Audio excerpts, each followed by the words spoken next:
приветствовать всех гостей нашего сегодняшнего вечера. Ярдәм Хәйрия фонды советы рәисе Илдар Баязитов ел авыр булуга карамастан үзебезнең кыйблабызга тугры калдык ди. Быел да уңышлары шактый. Шуларның берсе дип дан инклюзив спорт комплексы ачылмады. Биредә физик мөмкинлекләре шиклеләр дә шөгыльләнә ала. Алар өчен бөтен Россия ярышлары үткәрелгән. Боча буенча паралимпия җыелма командасы әзерлек уздыра. Мохтаҗларны кайнар азык белән тәэмин итәләр. Ел дәвамында 84 мең ризык бокслары таратылган. Корбан бәйрәмендә 7 тоннадан артык ит өләшәләр. Рамазан айында көн сайын ифтар ашлары үткәрелә. Көн сайын безнең 350 кешеләрне ашатабыз, һәм дә мобилизацияланган гаиләләргә дә бүләкләр бирә башладык. Батырлык мужество дигән акция ачтык шушы октябрьдән башлап. Алар ярдәмендә быел да 200-гә якын кеше тернәкләрне узган. Луи Брайль системасы буенча 10 томда Коръән тәфсире бастырылган. Ул начар күрүчеләргә бушлай таратыла.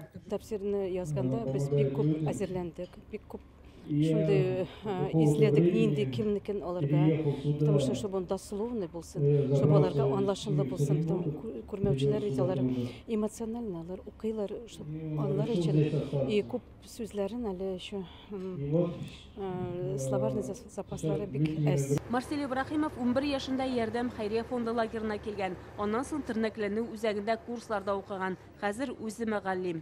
Брайль системасы буенча укытабыз һәм диннәр турында мин дә сөйләшәм, лекциялар бирәм.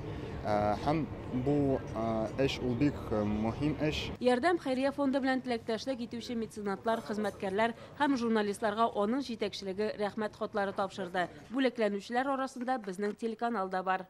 Телерадиокомпания «Новый век».